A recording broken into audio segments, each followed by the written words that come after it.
do, what it do, what it do. Man, man, after last night's showdown, I mean, and it all worked out excellent for me. It all worked out excellent for me. I'm going to be honest with you. Because I feel as if I was able to watch both main events on the Showtime card and the Zone card that I felt like I'm good.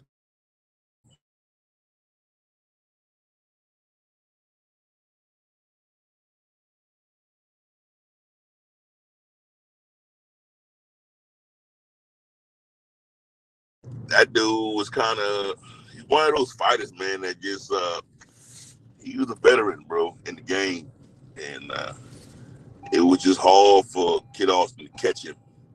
But when Kid Austin finally caught his ass, he did what he had to do. Kid Austin looked bigger than that boy, man, for some reason, and just the skill wise and power wise, he just looked like he was more powerful and more skillful. Um, Haskell basically just I don't know. You ever see those fighters that how can I say it unorthodox? They just fight kind of weird to where you can't even touch them. They fight real low and just they're able to evade your arsenal because of the way they fight. I think that he was one of those type of fighters. But like I always say, Kid Austin was able to still break him down and do what he had to do to get the W. You know, Kid Austin, I think, throughout the fight was able to put Haskell down at least 3 times. One time looked like Haskell tripped over his own feet, but hey, it still was considered a knockdown. Haskell was fighting very dirty, also though, and I think during the 11th round had a clash of heads, and Kid Austin got a nasty ass cut right beneath his left eye. He had to get some stitches last night, but that shit didn't slow that young man down. That young man was, I mean, you know how they say you got to go through some adversities to see what you made of? Last night, I think he went through some adversities. I mean, seeing the blood being cut, that shit didn't slow him down. He looked like he wanted more. But it's obvious his corner told him, look, you already got this fight under wraps. Just evade the punches because you don't want to, get the cut. You don't want him to hit you in the cut and make it bigger or make it worse. So I think he was able to do that and carried on. But I mean, that shit was all right, man. That zone call was all right. Uh, I seen what's this Estrada and Chucky, the 2 women that fought on the zone call. Man, they robbed the fuck out Chucky, man. They robbed that girl, man. When I tell you that girl got robbed, that girl was robbed. I wasn't gonna even talk about it, bro, but it just crossed my mind how I just sat there and watched a straight robbery, bro. I mean, after the fight, me and Chucky started crying and shit, bro, but man, I cried too, man. Man, she was whipping the fuck out of Strider, dog. I mean, she was punishing her, dude. And for them to give that girl that fight, bro, and take that fight away from her, bro, they owe that girl a rematch, bro. See, boxing is a dirty ass sport. You can't be.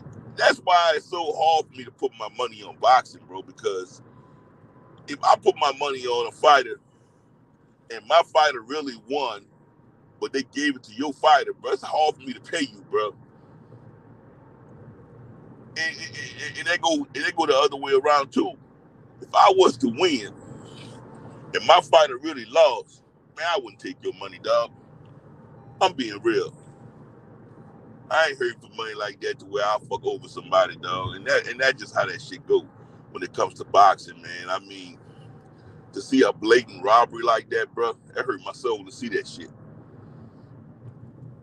And that's just something that happens all the time, man. That's something that happens all the time. I mean, in boxing, I mean, they'll rob your ass blind in front of everybody. I think Chucky was the more active fighter, the more pronounced fighter. I mean, she was coming out every round, landing the cleanest shots. I mean, just throwing combinations on the spider. Landing. I mean, she was the more pronounced fighter. She was doing her thing, man. The spider couldn't even touch her. At times, I mean, she touched her in spots, but then, man, Chucky was the more. Chucky did her thing, bro. That was wrong, bro. She landed the cleanest shots, the hardest shots. She was punishing that girl, man. And for them to take it from her like that, dog, that was some foul ass shit. But it's boxing. It's fucking boxing, bro. And then, like I said, they couldn't get the Kid Austin fight. They couldn't get that shit wrong because Kid Austin spanked that fucking boy. From round 1 to round 10, he spanked him. So he ain't had nothing to fucking worry about. That dude was trying to tackle and shit. Haskell tackled Kid Austin. He was trying to fight dirty, but even with the dirty tactics, he couldn't stop that young man. That young man was out there to do a job.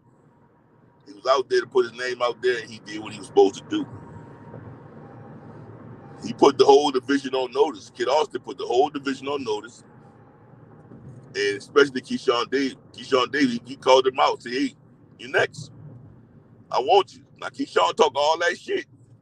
Now, you got a young man calling you out.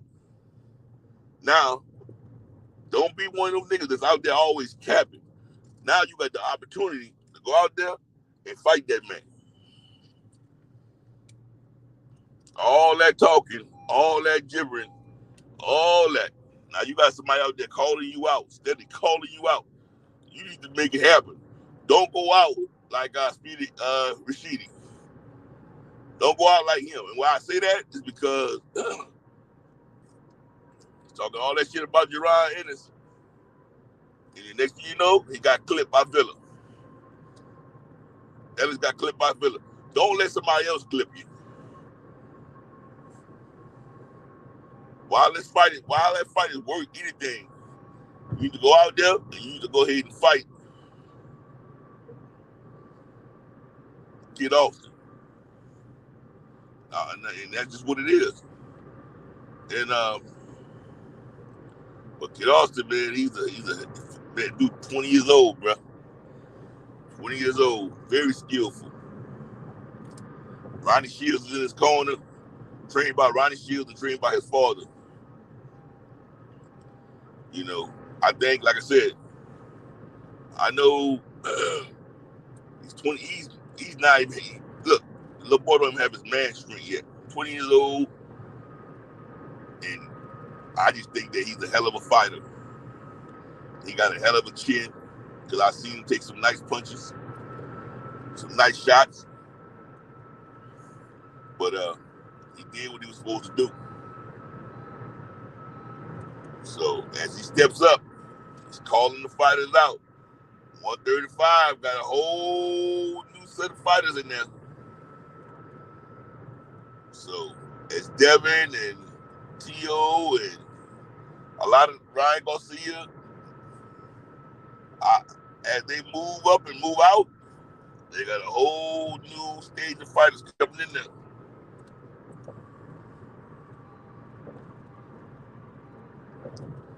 But they still got Shakur, they still got the demolition man in that motherfucker, you know what I'm saying? Tank Davis. So that division's still loaded. That division's still loaded. But that's enough of the zone call. The zone call did its thing. Let's talk about the Showtime call. Let's talk about the main event on the Showtime call. I got to give it to Ryan Boots Ennis. Using one of the best punches in the game of boxing. Just using that damn jab all night long. I mean, he just kept putting that jab in Villa's face. Villa couldn't even get set right. Couldn't even set up because that jab was always in his face. I mean, Boost in his inside game was a motherfucker, bro. He was dropping combinations, 1-2s, fucking throwing fucking uppercuts, tearing up Villa's midsection. When you want to talk about breaking the motherfucker down, this fight right here with Boost Ennis and Villa was a pure example of how you break somebody down to the very last compound. You see how it sound? A little irrational. Man, I mean, he was just going up top, coming down to the bottom. I mean, he stayed on that motherfucking midsection. I'm gonna be honest with you, and I'm not capping. That motherfucker kind of reminded me of Earl. See, I'm one of the first ones to say it. I ain't heard nobody else say that. The way he fought last night kind of reminded me of Earl Spence Jr. The way he was just targeting the fucking body and keeping that fucking jab out there. Earl fight like that. The only thing different between him and Earl was, I know he was doing all that switching shit, all the dogs, southpaw, he was doing that type of shit. But Earl is usually the one that's haunting the motherfucker. He's not the haunted. See, last night, Villa was coming at Boost Ennis. And Boost Ennis was, like I said, fighting on the back foot, walking backwards. Earl, on the other hand, would have been the motherfucker coming forward, dropping those fucking lethal shots. But like I said, it was cool. I mean, I enjoyed the whole fucking thing, man. I mean, just to see Boo showing us a different side of him after his last fight with Karen Shuttletoodle or whatever the fuck that is. We saw a whole nother side of him last night. But like I said before, when I talked about this fight prior, you cannot stand in front of a dude like a fucking Boost Ennis. You just can't do it, bro. And I said that this fight was going to end up like it ended up if Villa was to challenge him and stand in front of him. Villa said he was going to do that, and he did that. And I said this fight was going to end like that. Even though I knew Villa had never hit the canvas, I knew, dude, you stand in front of a motherfucker with power like that, with an arsenal like Boost Ennis, shit won't end well. And it did not end well. He saw how Karen fought Boost, and he saw that it gave Boost a lot of trouble by fighting Boost on the outside and keeping him at bay. You saw that shit already. Why didn't you just learn anything from that? It kind of disrupted Boost by Boost having to chase him. You saw that. You sit there and you came and you stood right in the pocket and fought that man. And that shit did not end well. The motherfucker was tagging on you. He was landing some fucking hellified, speedy ass fucking 1-2s on you. He was showboating out there to his fans. I mean, he was doing what he was supposed to do. I mean, the motherfucker looked good last night, bro. He did his thing last night. Boost Ennis, I'm talking about. I mean, shit. He was landing on this motherfucking Villa at will. I mean, he was landing on him at will. I mean, he was just, he was doing whatever he wanted, however he wanted, and it was working for him. He wasn't even wasting shots. Almost everything he was doing was landing precisely. And the head movements, bro, was through the fucking roof. The motherfucker was using these head movements, dog, to where Villa couldn't even touch him. Standing right in front of Villa, and Villa couldn't even touch him. He was using angles and shit. Villa thought, oh, I got this motherfucker on the ropes. Motherfucker using my angles, bitch, I'm on the other side of you. What's up? And then he'll switch up on Villa. I mean, he was doing some shit last night. We saw some shit last night, like this dude here. He a beast. And I think he learned from his last fight. Remember when these guys are young like that, and as they're fighting, they're going to get better and better and better. You got to catch them early. You got to catch it while the fruit's unripe. You let them grow, and they start seeing different looks. They're going to get better. You got to get a motherfucker early, bro. And his last boost in his last fight versus Karen only made him better. It didn't make him worse. It made him, he learned some fucking things. And he was ready. And I can guarantee he was ready for whatever Villa would have done. I guarantee you. Cutting off the fucking ropes, whatever. He was ready for it all. He was pulling out some shit last night where everybody was probably like, ooh. He's the fucking truth. Well, that's Earl, excuse me. He's the goods. This motherfucker is the goods. Yes, he is. Yes, he is. And of course, after the fight, after he demolished Villa in the tent, with that right, left, right, dropping him, and referee calling the fight off. After that shit, yeah, he gonna do what he's supposed to do and call out Errol Spence and Terrence Crawford. But we all know Errol Spence and Terrence Crawford got a fight coming up in about 2 or 3 weeks, and we know the winner is gonna rematch. So them boys are locked up for the rest of the year. And even after that, whoever wins is gonna move up. It's gonna move up. They both may move up. I know for sure Earl moving up. I don't know about Crawford, what he gonna do. Earl moving up. But like I say, it's not about Earl, it's not about Crawford. They'll have their time in about 2 or 3 weeks. Right now, it's Boots Ennis time.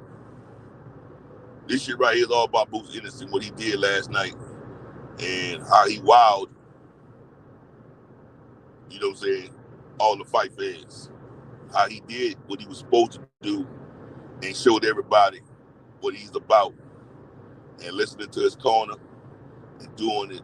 Man, and just listening to fucking Gilly fucking ass with his loud ass mouth, talking crazy, talking loud. I'm sure everybody out there heard him. And just watching the fight last night, I ain't gonna lie to you, I kind of got aggravated. See, I go to fights. And when I go to fights, I sit on the floor. And I just seen this motherfucker, man, with a pink shirt on, kept standing up. Every time Boots landed a nice shot, he kept standing up. And I was getting aggravated watching the fight because I said, this the type of motherfucker I cannot stand. I paid my money just like him, and he keeps standing up, blocking the fucking view.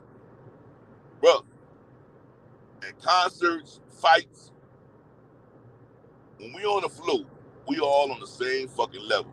I need y'all to hear this shit. We all paid a substantial amount of money to sit on the floor. Sit your fucking ass down and stay down so that everybody can see what you're seeing. When you stand up, you're blocking everybody behind you. I didn't almost start in a fucking brawl one time in a fucking fight because of that shit. Because I got aggravated. And I'm already watching the fight, so I wanted to fight too, shit. But back at the topic at hand, just watching that shit last night, man. Just watching Boots do what he was supposed to do, and showing the fight fans that he is the goods at welterweight. You know, just made me excited to see it, and the whole world was watching him, man. The whole world was watching him. And guess what?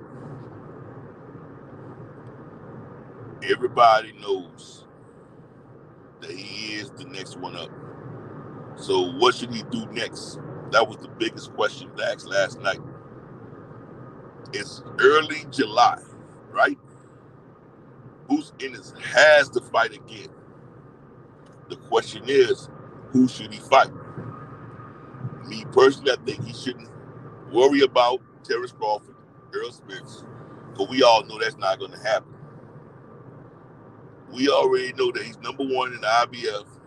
So I think what he needs to do Let's go after Stanionis, number one. And if he doesn't, or he can't get Stanionis, I think he needs to go after Keith Thurman or Udonis Ugas. Those are the three people he needs to fight.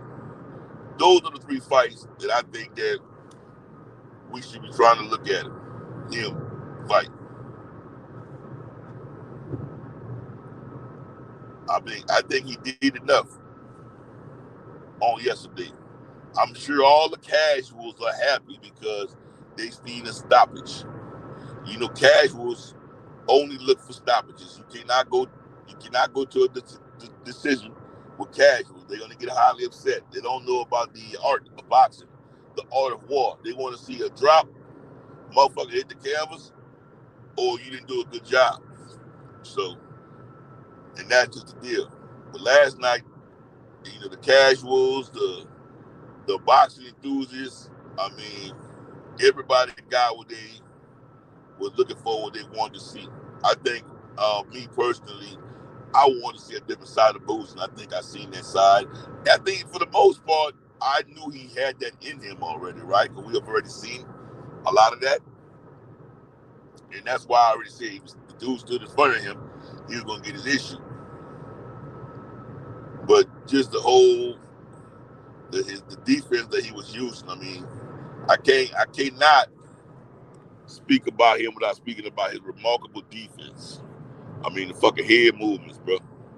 That's the highlight of the whole thing to me. His fucking defense, his head movement, side to side. You know, setting up traps. He was setting the motherfuckers, bro. Old boy running right into him, and his ass, Villa, waiting on the fucking counter.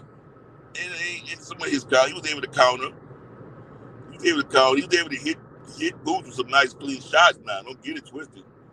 Boots also showed us last night that he could take a shot. He could take a shot. He got hit with some nice clean fucking shots last night and didn't even fucking buzz him. He didn't even move him.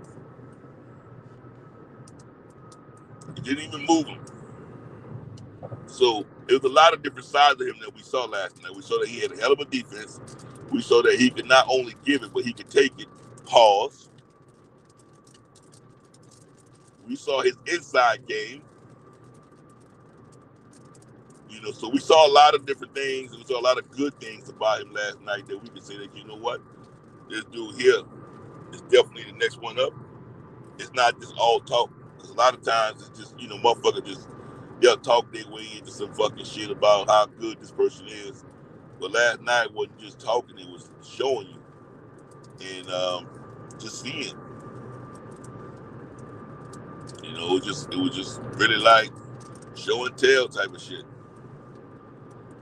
And I enjoyed every bit of it.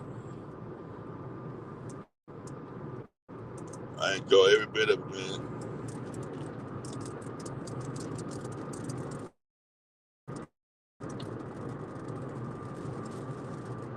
Lloyd Singers, thank you for the cash app, the $10 cash app. Damien, thank you for the cash app.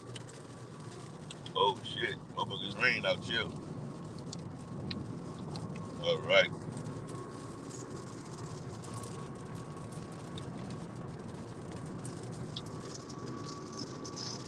But man, it was a great fight. I think everybody should be excited.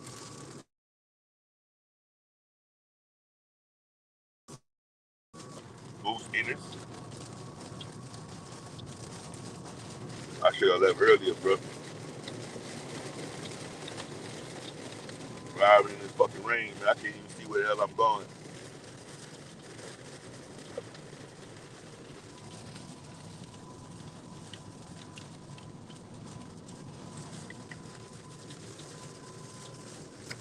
Yeah, I'm back.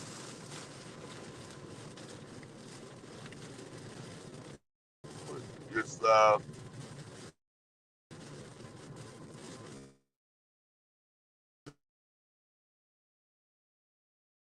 think about this month in July.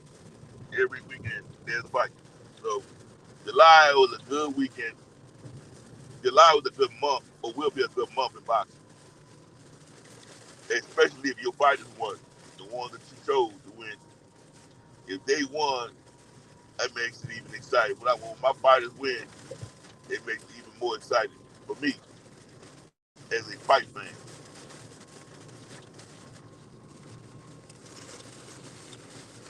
Yeah, it's storming out here. Out here in Dallas, bro. Dark as hell. Big dog just driving to work. Yeah, let me slow it down. Yeah, I gotta slow it down. I was following this fucking 18 wheeler. That nigga disappeared on me.